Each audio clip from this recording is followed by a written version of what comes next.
Well, now pull up a chair and listen close. This is a story about my granddaughter Hannah, and the night she learned the hardest and most important lesson about family. It was 10:17 on a Tuesday night.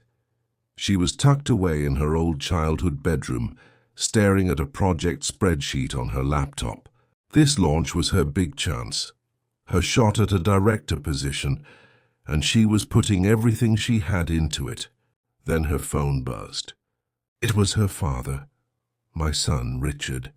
She picked up, expecting some small talk, but his voice was cold as ice. He said, "Hannah, your mother and I have been talking with Ryan. He's agreed to let you off the hook for the Cabo trip." For a second, she felt a little spark of relief, but then he cut her off. "But you will be paying for the wedding's open bar. Tiffany's planner needs the $15,000 deposit by Friday." The air just left her lungs. She tried to explain, "Dad, I don't have $15,000. And he said, his voice flat and empty, "Then you're not just skipping a party, you're skipping the wedding. And if you can't support your brother, you're not part of this family anymore, we mean it." And then the line went dead. She told me later, the silence in that room was deafening, broken only by the hum of her laptop. She didn't cry, she didn't get angry.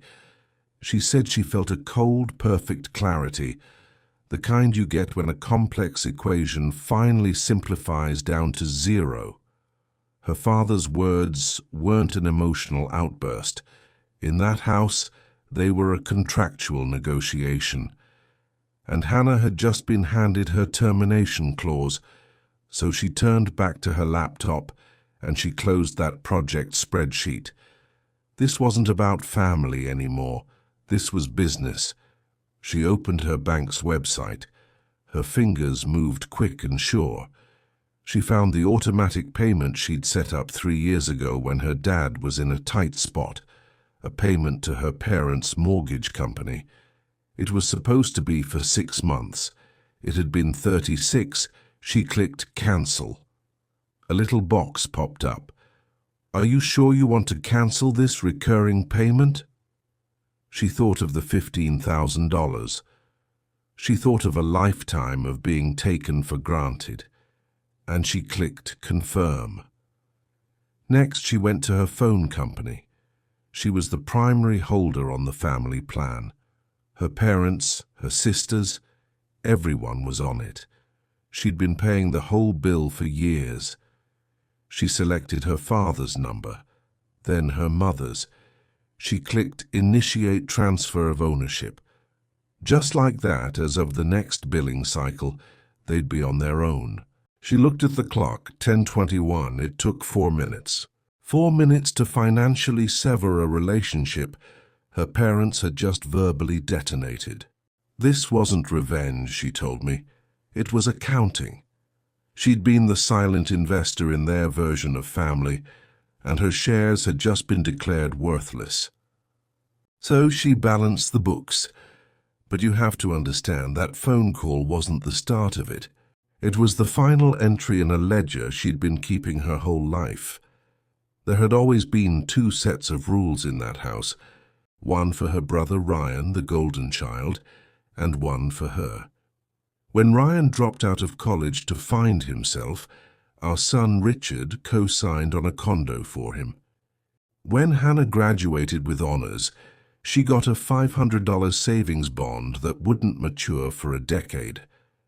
When her sisters needed tuition, Hannah paid. When her dad's truck broke down, Hannah covered it. The mortgage was just the biggest line item. For years, she told herself she was just the responsible one. But that night, staring at that confirmation screen, she finally saw the truth. She wasn't responsible. She was the scapegoat. In what they call a narcissistic family system, she had a role. She was the pressure valve. All the family's disappointment and resentment got dumped on her. Her value wasn't in her love, it was in her function. And when she refused that $15,000, her father wasn't disowning a daughter. He was firing an employee who quit doing her job. That $15,000 demand didn't come from nowhere. It started 3 weeks earlier with a fight about a bachelorette party in Cabo, a 5-day trip costing $5,000 a person. Hannah, with her project looming, politely said she couldn't go. 3 minutes later, her phone rang. It was the fiancée, Tiffany, screaming, "You're trying to sabotage my wedding. You're jealous." Hannah was too stunned to speak. Then Tiffany made the demand. "If you're too broke to come, you at least owe us. Ryan and I talked. You owe us $15,000 for the open bar." Now, Hannah was standing by the open window of her bedroom. She'd just finished a long Zoom call and had accidentally left the recorder running.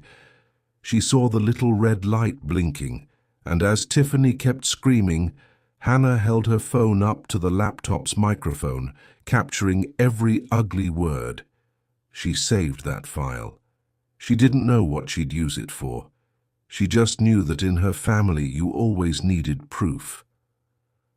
After she cut them off financially, the backlash was quiet at first. But then her youngest sister, Zoe, reached out, begging to meet in secret. When Hannah saw her, her heart broke. Zoe, always so bright and full of life, was a ghost, pale, exhausted, with dark circles under her eyes. She sat down in that coffee shop booth, and she just fell apart. "Hannah," she whispered, "you were right, it's so much worse." She told Hannah that after she'd left, Tiffany had made her and her sister, Megan, into unpaid servants for her lifestyle blog.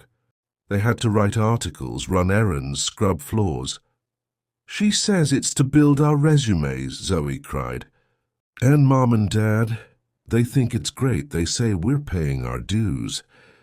They were trapped in a cage of fear, terrified that if they complained, Tiffany would tell Ryan and break up the family, and it would all be their fault. Hannah's cold anger turned into a white-hot fire. This was no longer about money. This was about her sisters. But what could she do? Then the answer came in an email. The final review for her project was scheduled, and the attendee list included a special guest, Gregory, the CEO of the parent company, Tiffany's father. Hannah saw her opening. She polished her presentation until it shone, and at the very end she added one new slide, titled Appendix, Potential HR and Brand Liabilities, and she embedded that audio file. The day of the meeting she was flawless, calm, precise, brilliant. Gregory was impressed. As things were winding down, he made small talk, mentioning he was in town for his daughter's wedding. This was it. Hannah, her voice steady as a rock, said, "Gregory, before we finish, I have an ethical obligation to show you something." She clicked the slide. And Tiffany's voice, screaming about the $15,000, filled the silent professional boardroom. I wish you could have seen his face. The color just drained right out of it. He didn't say a word.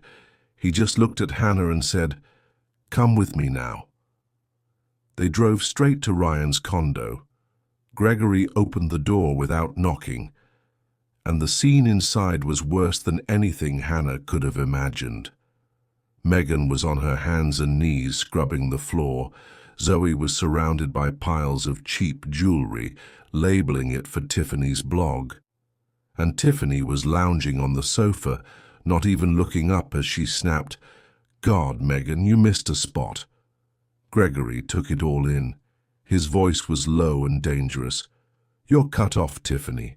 The wedding, the trust, the house, everything. You're done." Tiffany started shrieking, a truly ugly sound. And Ryan, the golden child in a blind panic, did what he was trained to do. He pointed the finger. "It wasn't me," he yelped. "It was their idea. Ask my parents. Ask Richard and Susan." Gregory just looked at him with pure disgust. Then he turned to my granddaughters. "Hannah, Megan, Zoe," he said, "let's go."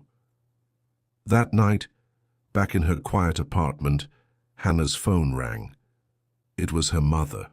The sound was hysterical, screaming and weeping. "You've ruined him.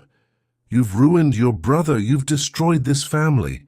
Hannah listened, and she felt nothing. No guilt, no anger, no sadness. It was just the sound of a broken system that had finally run out of parts to cannibalize. "I know," she said quietly. And she hung up. Then, one by one, she blocked their numbers. Richard, Susan, Ryan. People say blood is thicker than water, but they forget that so is molasses, and it'll trap you just the same. Sometimes the bravest thing you can do, the most loving thing you can do for yourself, is to let go. It's not a failure, it's a graduation. The real happy ending came 6 months later. There was a knock on Hannah's door. Standing in the hallway, soaked from the rain, were Megan and Zoe. Each held a single overstuffed suitcase. They looked terrified, and they looked free. "Hey, Hannah," Zoe whispered. "We finally left. Can we stay?"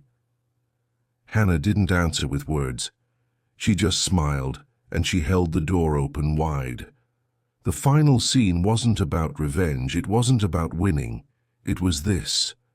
The three of them sitting around a small table, eating pizza and laughing. Finally, and for the first time, a real family. And that, my friends, is a ledger worth investing in.